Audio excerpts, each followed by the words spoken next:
Oh, hello, it is I, Gomi, and we're going to be back with another breakdown analysis of the upcoming UFC pay-per-view. Wait, pay-per-view? What the hell are you talking about? Pay-per-view?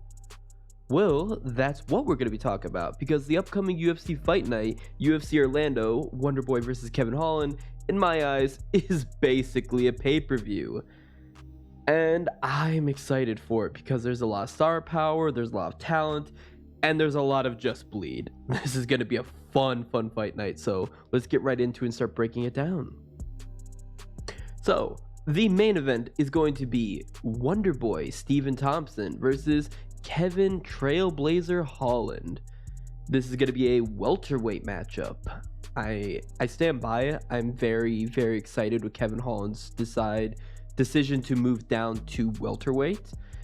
He was good at middleweight. He was very fun at middleweight, and I did honestly, in the back of my mind, would have liked to see a fight with him against Israel Adesanya, but it was made clear that Holland wouldn't be able to get past the grapplers or the top guys in that division to be able to get to Izzy. So whoever the case is, he's fun at welterweight, and honestly though, he's probably not gonna get to the welterweight title either, unfortunately. But fun fighter. Now, I know I just harped on Wonderboy for being part of the welterweight problem, and honestly, Kevin Holland was about to join in with that with his false retirement and all that. But putting that aside, there's still fun fighters to watch, and I think this will be a fun fight to watch. So let's break it down. We're going to have Wonderboy. He's going to be 39 years of age, boasting a record of 16 wins, 6 losses, 1 draw. But I would like to insert his very illustrious kickboxing career and his karate background. That adds a lot more wins to that list. He also has 7 knockouts, 1 submission. He is going to be 6 feet in height. He's fighting out of the orthodox stance, but I'd also like to mention this. This is what he's listed off both UFC's website and also ESPN MMA's website. He is definitely a switch stance fighter. I'm sorry, I've seen him switch stances plenty of times and plenty of fights we're going to talk about that I myself would classify him as a switch stance. But regardless, orthodox in quotation marks. 75 inches in reach. He has a 0.29 takedown average, of course. 47.90% significant strike accuracy, and he is going to be a plus 125 underdog. He's got both significant wins over Jeff Neal. That's a very good win, actually. Vicente Luque, Jorge Masvidal, and Robert Whittaker. Yes, Robert Whittaker used to fight at welterweight, and Wonderboy beat him. Now, facing him is going to be Kevin Holland. 30 years of age, 23 wins and 8 losses. Despite being the younger by 9 years, he has a lot of fights on there because Kevin Holland just loves to fight. Well, not so much recently. But he's going to have 11 knockouts, 8 submission wins. Don't forget that. He's going to be 6'3" in terms of height, so he's going to have a height advantage, fighting out of the orthodox stance. He has an 81-inch reach advantage, a 0.83 takedown average, 68.61% significant strike accuracy. I thought Wonderboy would have been the more accurate striker, but... And then he is a negative 150 favorite, boasting significant wins over Alex Oliveira, Tim Means at welterweight, and then wins over Ronaldo Souza and also Joaquin Buckley at middleweight, which is something important to factor in. Now, looking at Wonderboy and looking at his avenues. So Wonderboy, as you know, is a very accomplished kickboxer. He has a karate stance, and one of the very few people have a full-on karate background in the UFC, and probably the most successful next to Whittaker. But then again, Whittaker doesn't focus heavily on his karate background. Even though he has that, you don't see him fighting much as a karate style, other than his stance with his hands down low. But majority is traditional kickboxing. So as you see, his significant strike accuracy is not as high as you think it would be, because that's the one thing I would say about Wonderboy. Amazing accuracy. He does not hit hard. I want to stress that he does not hit hard, but he has been able to drop guys like Vicente Luque, whose Granted, he just kind of stands still and he's more of a punching bag, but at the very least, he's still a tank. It's still a lot to drop him. I believe Neil only dropped him once in their fight, maybe once or twice, which is saying a lot since Neil hits hard. And Neil wasn't even able to drop Wonderboy either. Wonderboy was able to drop Luke via precision, his push kicks, and another reason I want to mention how I feel he is a switch stance fighter is he has a very good left straight. That's underrated. Like, his overhand right is really good, underrated, but his most underrated, I feel his most effective punch is actually his left straight. He used that very well against Robert Whittaker's, for example, in their fight. Granted, that fight was very, very long ago, and Whittaker's a different fighter in a different weight class. It's still one thing to mention against the karate style or against a forward pressure fighter. That left straight has been able to drop people like Luke and Whittaker, and I really like that shot of his.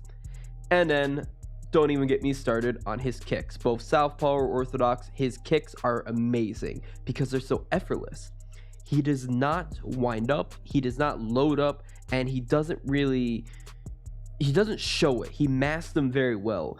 There will be times when he's fighting people like against Jake Ellenberger where he'll combo an overhand right kick with a right either like a straight or even a right hook. He'll just wrap his leg right over their shoulder like nothing. Amazing dexterity on Wonderboy's end. That is definitely something you could see him use very well against Kevin Holland. Because the one thing about Kevin Holland is, since coming down to welterweight, I've noticed there's been a few times he's actually been rocked a few times. He's been hit with some big shots, and you see him kind of stumble back and wear it a little bit compared to how he was at middleweight, especially fighting a power puncher like Joaquin Buckley, which is very impressive on his end, but very concerning for Kevin Holland because Wonderboy's, if he lands a spinning heel hook kick, that could floor Holland. The most rocked we've ever seen Holland was his fight against, I believe it was Dawkins. That was the most rocked we've seen him, but that was a headbutt. That was a headbutt that basically rocked him and cost him to get finished, but it ended up being a no contest due to headbutt. But do you know what perfectly legal strike is as powerful and as destructive as a headbutt?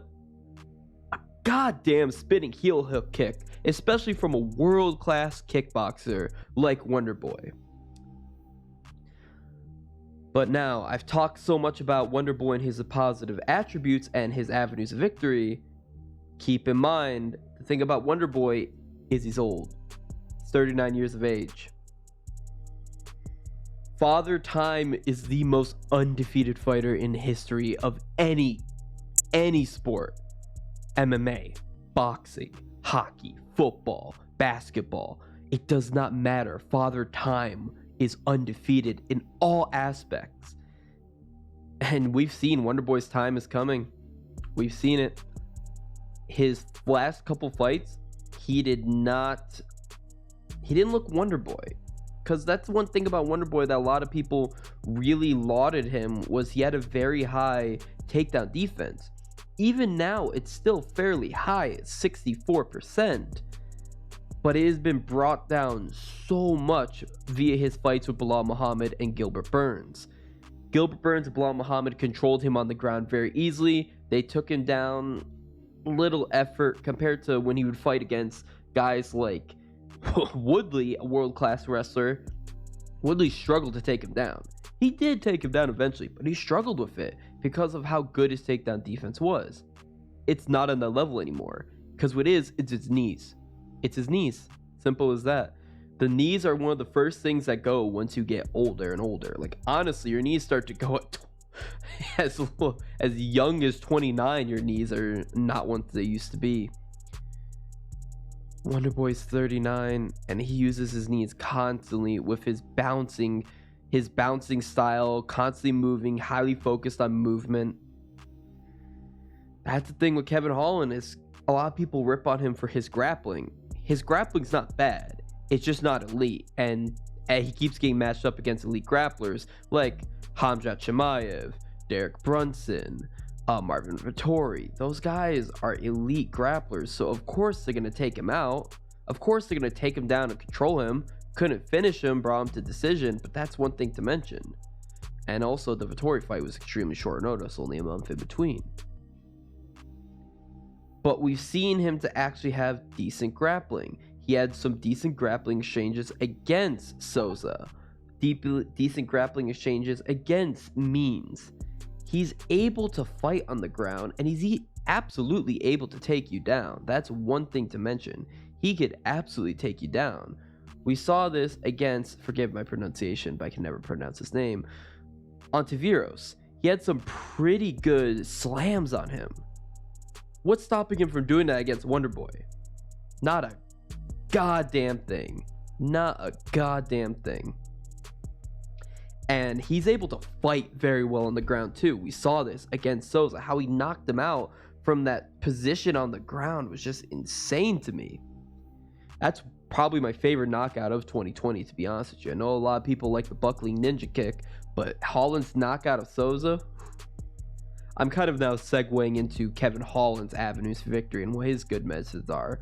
So let's get into what Kevin Holland really has. Well, that reach advantage, very good. That is a good thing to have over Wonderboy, because Wonderboy does fight long with his kicks, but not so much with his punches. He does dart in a lot with his punches, and Kevin Holland has caught people like Means with good counter shots. And even though Kevin Holland is long, and he does fight long when he needs to be, he actually is also extremely effective in close range as well too. One thing I really liked in his fight against Oliveira, he would constantly get in his face. He was very good about that, and because of that, he was able to seriously damage Oliveira in that second round. What Kevin Holland does and why he's effective at a short range and a long range. His short range effectiveness is due to the fact that he does this weird thing with all his punches where almost all his punches, he arcs them. He arcs them, or he like slams himself, like he slams his fist into his opponent in an awkward angle. Not even an awkward angle, he just curves. I remember Bisping mentioned it a lot during one of his fights, that he just curves his punches into his opponents, which is a very good thing. Even most of his shots are hooks rather than straights. His straights are very deadly. His straights can definitely floor you. Ask Mr. Buckley and how he got finished with that straight. He got taken out with two straights basically, dropped once and then finished. Kevin Holland can absolutely, whenever Wonderboy's darting in close, he will absolutely be counter hooking him to an oblivion. Really, Wonderboy needs to focus on kicks. He needs to focus on kicks, and leg kicks can be effective, but he really needs to focus on going up high. He does not want to box with Kevin Holland, because if it comes to a boxing match, I have Holland easily. Absolutely. And his significant strike accuracy is very good. 68% is an insane significant strike accuracy. Especially too, because he hits pretty hard. He's not the most powerful, but he does have good power. But a lot of his power, though, comes from those whipping, arcing shots. They hit hard. They connect very well. But if Holland does rush in there recklessly, he can get clipped, a la Whitaker was all those years ago, a la Vicente Luque. Every time they would try to initiate on Wonderboy, he'd clip him hard. But, again, father time. Wonderboy only really got finished by Pettis in the UFC. And granted, that was off a very, very cheeky, very, very smart shot. The jumping off the cage with the, I believe it was the straight right that floored him. That was many years ago, but still, his chin has been cracked once. And at 39 years of age, it's creeping up on him. His chin can be cracked again, especially against a guy who has power and accuracy and creativity like Kevin Holland. I could see him knocking out Wonderboy. Wonderboy really needs to get on his bike. He needs to pray his knees don't fail him, and he needs to spam the kicks to the head. He needs to spam kicks to the head I wouldn't really recommend going low, maybe going to the body a few shots. And I don't recommend him boxing with him because that reach is going to allow Holland to just take him out. Overall, I feel it should be a very good fight. While I do think that grappling is something Holland could absolutely have in his back pocket, like if it's getting to round 4 or 5, for sure, go shoot for a takedown. You could definitely trip up Wonderboy, I'd say, relatively easily. Or just go for a single. Go for a single, grab his leg, and trip out his other leg. You can take him out pretty easily. Get him on the ground, and I feel Holland could absolutely finish him on the ground. Especially, he could submit him too. We did see him have a really nice Darce choke against Tim Means. I still do think Wonderboy is a good fighter, but he's not elite anymore. And I don't think Kevin Holland's elite, but I think he's at the doorstep. I don't think he's going to cross that threshold, but he's at the doorstep, and I feel he could take Wonderboy out. I like the odds for this fight. There's a little bit of faith in Wonderboy because he does have a chance, but majority of people are leaning towards Kevin Holland. I'm going to lean towards Kevin Holland. I'm going to lean towards the finish as well, too. I think he can finish Wonderboy. He didn't look all that in his fight against Belal Muhammad, to be honest with you. He looked a lot slower. I even thought Belal Muhammad was getting the better of him in a few striking exchanges, to be honest with you. Now imagine what an actual good striker like Kevin Holland's going to do. Despite me believing Wonderboy to be the better striker. Father time. Simply father time. Well, let me know what you think of this fight. Let me know who you have winning this fight down in the comment sections below. This has been Gomi. Bye-bye.